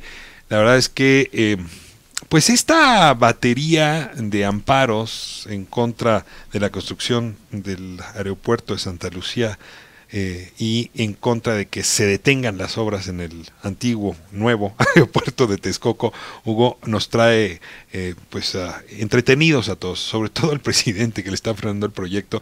Es que me encantaría oír un poco tu reflexión sobre estos amparos, el papel político que está jugando el amparo justamente a propósito de estos proyectos de desarrollo. Vaya preguntita. Están utilizando obviamente los mecanismos que la Constitución pone a disposición de toda la ciudadanía, pues para la, no quiero decir guerra, palabra muy fuerte, querido Ricardo, pero pues para la polarización, la guerra de polarización, vamos a ponerla así, que existe en el país, ¿no? A ver, entonces, estos mecanismos... Pues déjame abrir esa... ¿Sí? O sea, ¿sí es un diseño de unos cuantos para crecer la polarización? Pues de unos cuantos y muy poquitos, hasta donde sabemos. Es básicamente una organización que hace también cosas muy buenas, digamos, la que está empujando en general la mayor parte de esos amparos. No lo tengo tan claro, prefiero omitir nombre, pero... Pero no es el Consejo Coordinador Empresarial, pues, no es ninguno de sus líderes. No. Pero viene de gente de ese lugar. O sea, ¿tú tendrías evidencia que de ahí es un poco pues como se está orquestando? Conozco, ¿no? Evidencia, sí, física, no. Afortunadamente soy académico y no juez. No, pero hasta donde veo... Periodística, se están utilizando los amparos. Ahora está abusando de una figura que se abusa mucho en México, que es la famosa suspensión. Porque si el amparo fuera más rápido, si el amparo se desahogara de otra manera, pues son juicios y los juicios van a llegar a sentencias. Eso es en lo que hay que poner atención. En este momento lo que pasa es que lo están usando como un instrumento para frenar un proyecto de los claves del nuevo gobierno. En lo que el juicio se lleva, suspende la obra para que no vayas a dañar a alguna de las partes. Exacto, acuérdate que un amparo tiene la suspensión provisional para que el acto de autoridad que ha dañado algún derecho no continúe dañándolo, en caso que así sea, y luego viene como un incidente, se revisa y se concede de manera definitiva hasta que el juicio termina o se suspende, o se levanta la suspensión. ¿Y estos amparos son provisionales, son definitivos? Creo que hasta ahorita la mayor parte son provisionales. No hay ninguno que sea definitivo. No tengo el dato tan exacto, querido Ricardo. 40 y tantos amparos. Son muchos, pero presentados que estos por el mismo abogado. Todos promovidos por las mismas partes, exactamente, por el mismo abogado. Entonces, más bien están... Entonces, tu punto de vista es que no ayudan, polarizan. Pues yo creo que, bueno, hombre, si fuera un amparo, está bien, están en su derecho de ejercitarlos. Sí. Es un mecanismo que se les pone a su disposición. Lo que nos debe de ponerlo en el renglón es que hay que darle una, pues no sé si una refinadita a esa ley, porque de la misma persona 43 amparos, cambiándole pequeñas cosas simplemente como para hacerlo más para abultarlo, para utilizarlo como un instrumento político, me parece que ahí, hombre, podríamos argumentar y discutir más si esto es lo que se está buscando con el amparo, ¿no? Ahora, el juez lo concedió. Entonces, no importa tanto ya a estas alturas quién es el quejoso, sino que hay un juez que le encontró méritos al amparo. A la suspensión. A la suspensión. A la suspensión. Por eso te digo, yo donde estaría muy atento. ¿Qué opinarías de los jueces que están otorgando estas suspensiones? Si tienen argumentos. Yo siempre parto, así como existe la presunción de inocencia, yo parto de la presunción de deferencia al juez. Los presunción de deferencia al juez. Sí, exacto, de creerles. ¿Por qué? Llevo muchos años estudiando jueces y la verdad los jueces tienen un trabajo complicado, difícil, ¿no? A veces sí son de veras héroes de escritorio, porque tienen que resolver con lo que los fiscales o las partes les presentan. Y en muchas ocasiones pues, tienen muchos límites, ¿no? Es decir, no les dan para hacer muchas cosas. Cuando nos quejamos de los jueces que dejan en libertad a criminales, pues no fueron los jueces los culpables la mayor parte de las veces. Muchas veces son los fiscales que no tienen la capacitación necesaria para integrar bien las investigaciones, ¿no? Este tema tan discutido. Bueno, pues mira, yo creo que esto nos va a permitir materia para futuros análisis. El presidente lo sentiste prudente hoy en la mañana con respecto al asunto, diciendo, pues así son las cosas. O sea, yo voy a respetar la ley. La verdad, le escuché entre ayer y hoy un par de declaraciones al presidente que me ha gustado mucho. O sea, dijo también otra cosa, creo que fue ayer, la verdad es que a veces las mañaneras, sobre todo si la sigues en redes sociales, ya te confundes de cuándo fue. Dijo eso, que me pareció muy oportuno. No quiere frenar esto, yo soy necio, le voy a seguir, pero voy a respetar lo que diga la ley. No se peleó con el Poder Judicial, ya no señaló a los quejosos. Cosa muy buena. Por otro lado, dijo otra cosa de que ya va a dejar de estarle echando la culpa a administraciones pasadas de las cosas que ocurren, que asume ya la responsabilidad. A menos que lo comparen con administraciones pasadas. Porque eso sí calienta. Eso ya entendimos. A ver, te cambio el tema autodefensas. Sí. A ver, yo creo que lo que dijo aquí Ricardo Peralta no se había dicho. O sea, lo que tengo que decir es que se está explicando. Se está explicando. Y esto de oír a las partes, que sí es una obligación que tenemos todos, no nada más los jueces, también los periodistas nos merecemos y merecemos para el público ofrecer las distintas visiones. Es que él fue a una reunión con una población y que de ahí surgieron muchos planteamientos y que luego llevó a la Cámara justamente dedicada a la exportación, a Index, para que llevara un proyecto de desarrollo, que él no se reunió para ninguna negociación, ni con autodefensas, ni con grupos criminales. A ver, Carlos ahorita me decía, no sabemos bien dónde está parada la verdad. Yo no sé, tú tengas información y sobre todo qué mirada tienes de este episodio. Tengo la información que cualquier ciudadano que estuvo atento a lo que sucedió la tiene, pero sí me siento que vivo en un país distinto, porque él dice que se reunió con empresarios, que platicó amistosamente con gobernadores, que no escuchó ningún regaño del presidente, ve a una secretaría de gobernación y a una secretaria muy bien y muy preparada y haciendo cosas muy eficaces. Yo veo todo lo contrario en todo lo que te acabo de decir. Tamaulipas y Michoacán, un subsecretario de gobernación recibe una invitación de 15 presidentes municipales en Michoacán y no tiene... digamos, la prudencia de investigar a fondo primero antes de decir si va o no va, quiénes están. ¿Se puede dar una reunión de esa magnitud sin que esté mezclado el crimen organizado en Michoacán? Perdón, pero ayer los noticieros de la noche, y aquí te traía una foto, ¿no? Pues en Michoacán sí hubo gente armada. Cuidado, eso nuestras leyes. Esa fotografía la tomas por buena.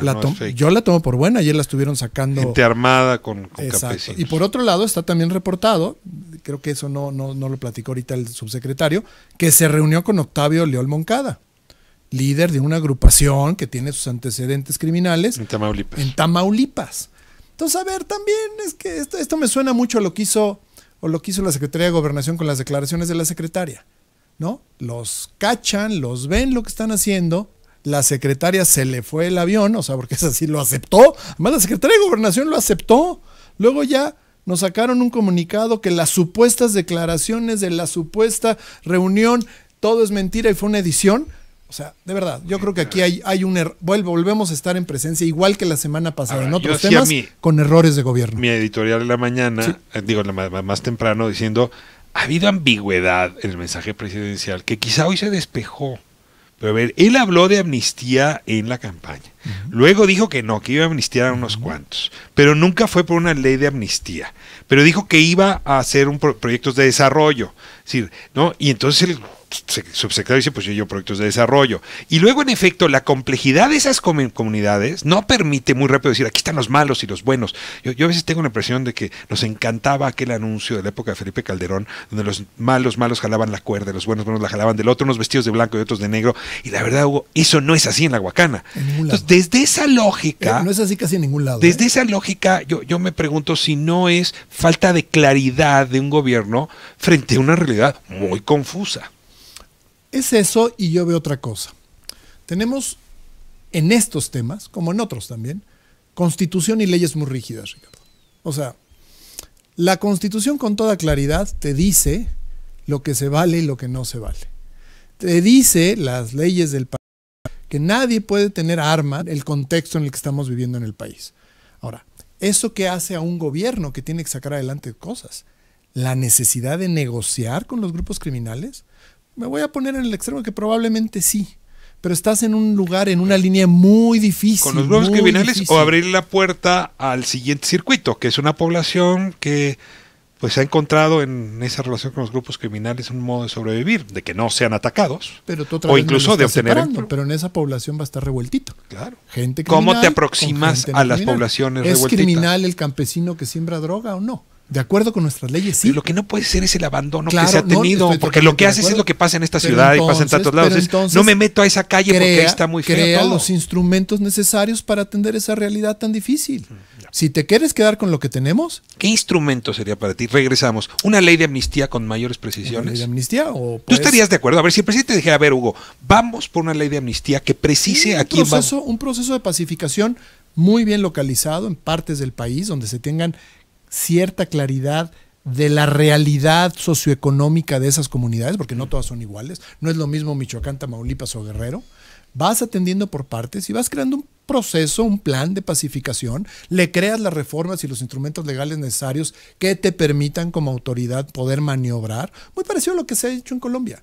Claro. ¿No? Pues por ahí tienes que entrar. De otra manera te estás o metiendo la ley por abajo de la mesa y no la estás respetando, y cuando te cachan te metes en un aprietote, porque a final de cuentas pues nuestros servidores públicos juraron respetar la Constitución. Si la Constitución no le está autorizando esa maniobra, hoy el presidente regaña y dice eso, no puede hacer nada que no lo deje la Constitución. Pues reclamemos la ley de amnistía.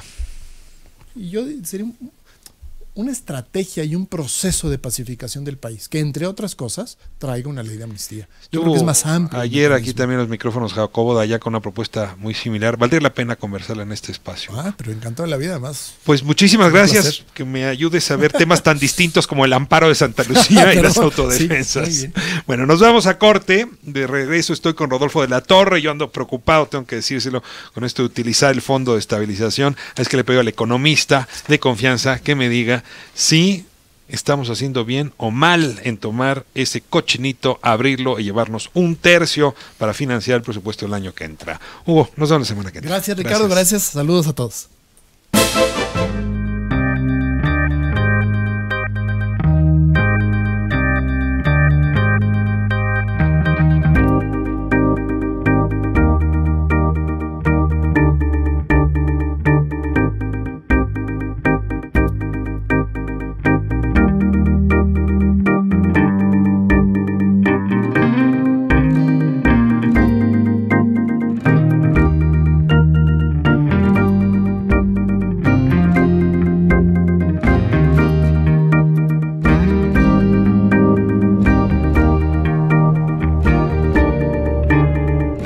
Estamos de vuelta. Bueno, momento de analizar la economía. Válgame, esta realidad no nos da un respiro, Rodolfo de la Torre. Muchísimas gracias por estar aquí. Un gusto estar aquí. Oye, el día de ayer el titular de Banco de México nos dice que la desaceleración es más grande de la que ellos se esperaban. Lo dijo ahí en el evento de Banorte.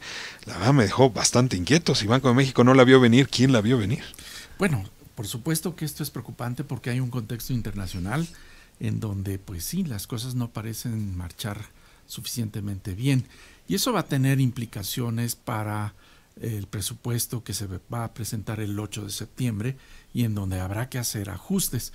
Pero también un antecedente que me parece importante comentar es que hoy se presentaron las cifras de inflación y hay un pequeño, muy pequeño margen de maniobra para las autoridades, en este caso las autoridades monetarias, en el sentido de que la inflación está por abajo, ligeramente por abajo de lo que es el límite superior del objetivo.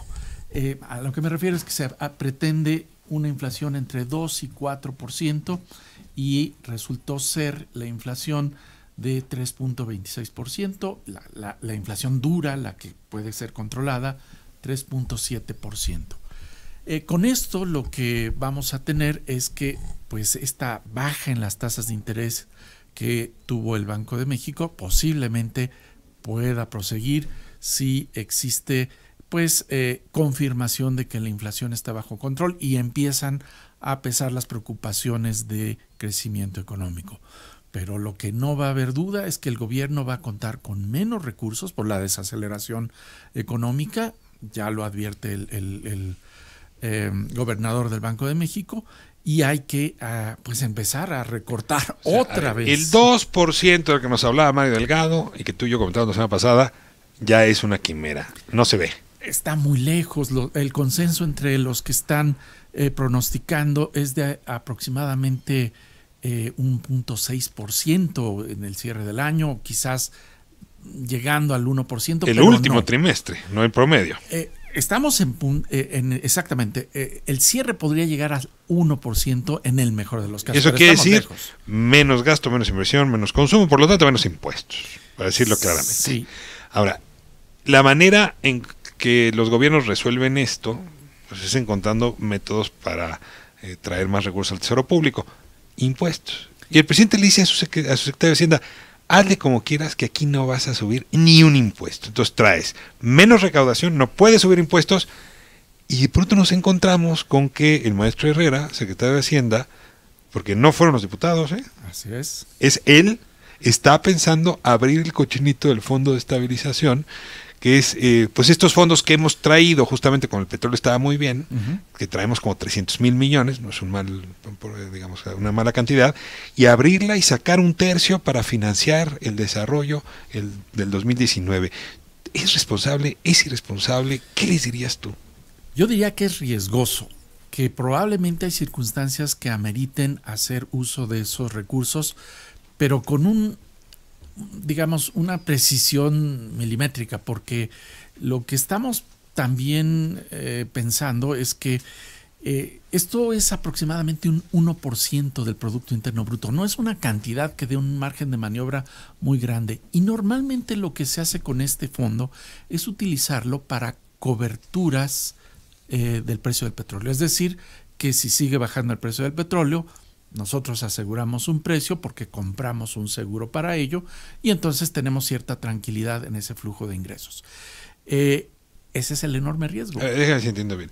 El seguro te lo dan porque tienes ese fondo de estabilización. Lo compras el seguro. Es como si yo me comprara el que me van a dar cierto precio garantizado. Pero el problema es que si se empieza a usar para otros propósitos, es posible que... Si en lugar de comprar el seguro... Así es. Ya no tengo ese dinero. Si en lugar de comprar el seguro me lo gasto, igual los precios del petróleo bajan, y lo que me estoy gastando por un lado no lo voy a poder recuperar por los precios del petróleo. A ver, ¿qué crees que se encuentra en la cabeza de Herrera? Es que son muchas restricciones las que le está poniendo el presidente para maniobrar. Exactamente, yo creo que una parte de lo que el secretario de Hacienda va a tener que pensar es cómo afinar nuevamente los programas sociales, afinar los proyectos de inversión, darles cumplimiento, pero quizás con más restricciones, menor cobertura, menor tamaño de algunas de las inversiones que se han pensado. ¿Sacrificar el gasto social? O retrasar la expansión de ese gasto social, y sobre todo de los proyectos de inversión. Esto lo que significaría es ganar tiempo. Mientras bájale un poco la inversión a Dos Bocas, aunque se te vaya para el siguiente año. Bájale la inversión del aeropuerto de Santa Lucía, al fin que está la suspensión ahora de los amparos, por ahí. Eso incluso puede ayudar. Sí, la idea sería bajar ese gasto, posponerlo, ganar tiempo y esperar a que la economía se recupere, y quizás llegar a tiempo para una reforma fiscal. Está preocupante. ¿Cuándo vamos a empezar a saber por dónde viene el humo blanco en los criterios para el presupuesto y la ley de ingresos? El 8 de septiembre se presenta el presupuesto, y ya va a estar acompañado de información acerca de cómo va a lucir la economía. Los precriterios se presentaron en abril de este año, así es. Pero mañana hay noticias importantes. Mañana se presenta la cifra del Producto Interno Bruto definitiva, no la estimación que hizo INEGI. Otra vez va a renacer el tema de si vamos a entrar en recesión técnica o no. Independientemente de la cifra, ya estamos en una situación crítica. Pues de eso hablaremos la próxima semana. Yo lo único que sí diría es, después de ver lo que pasó en Argentina y cómo los mercados andan castigando con su látigo, con el látigo de su desprecio, a ver si no nos pegan acá también, si no le atinamos bien a este proceso. Hay que caminar de puntillas. De puntillas y con gracia. Vivir con gracia. Raúl de la Torre, muchísimas gracias. Un gusto. No sabes cuánto te agradezco la oportunidad de tu comentario. Nos vemos la próxima semana. Y pues nos vamos. Antes, comentarios. Las observaciones que está haciendo tu invitado acerca de la tecnología no son del todo precisos. Simón Rosen de Whisky Lucan hablaba, supongo, de la entrevista con John Ackerman. Mari Díaz, Ricardo Rafael, te agradezco y felicito, porque cuando te escucho y te leo aprendo, y creo que gracias a tus reflexiones puedo ser una ciudadana más participativa por el bien de mi país. Muchísimas gracias por este comentario, me lo llevo hoy a mi casa. Elvia Hidalgo, caballero y con excelente carácter moral, John Ackerman. Felipe Cuevas, saludos desde Catepec. Ricardo, te escuchamos siempre. Daniel Sánchez, no necesitamos un presidente perfecto, necesitamos un hombre con principios, íntegro. Aida Williams, la mayoría de los campesinos fueron amenazados para sembrar droga. A otros el hambre y la injusticia simplemente no les dejó otro camino. ¿Acaso fue su culpa? Con esto nos despedimos. Quiero agradecerle a la producción, a Guadalupe Martínez, a Manuel Mendoza, a Itzel Zúñiga, a Jimena Rodríguez y a Pancho Parra en la producción de streaming que nos acompañen hoy. Y bueno, pues tenemos como tendencias, la verdad es que las tendencias inmediatas tienen pues la salida de Carlos Loret de Mola de la pantalla de televisión, su apartamiento de Televisa, como uno de los temas pues más relevantes. Habría que decir que se va a especular muchísimo. Ojalá el propio Carlos Loret, que es un periodista serio, respetable, pueda precisar los motivos, porque si no, pues en efecto lo que nos están diciendo es que podría haber presión política en un lugar donde quizá los motivos y las razones son distintas. Hoy es Día del Bombero, 22 de agosto. Fue la fecha en que se creó el primer cuerpo de bomberos en el puerto de Veracruz, en 1873. También es tendencia, tema que abordamos hoy, los amparos en Santa Lucía. Un juez concede suspensión definitiva contra la autorización del impacto ambiental de Santa Lucía. Había la pregunta ahora con Hugo Concha. Es claro, es definitiva esa suspensión en lo que se resuelve el juicio de fondo. Ya bien decía Hugo Concha que es en realidad casi un solo actor el que ha presentado todos estos amparos. Habría que hacer un trabajo periodístico para entender esta estrategia y sus consecuencias. Hashtag Nora López, asesinan a la asambleísta en Chiapas. El cuerpo fue encontrado el miércoles en la habitación de un hostal en Palenque. Versiones señalan que el cadáver tenía heridas de arma blanca. La bióloga Nora López era encargada del proyecto de reproducción de la guacamaya roja en el parque ecoturístico de los Aluches. Hashtag Joao Melk.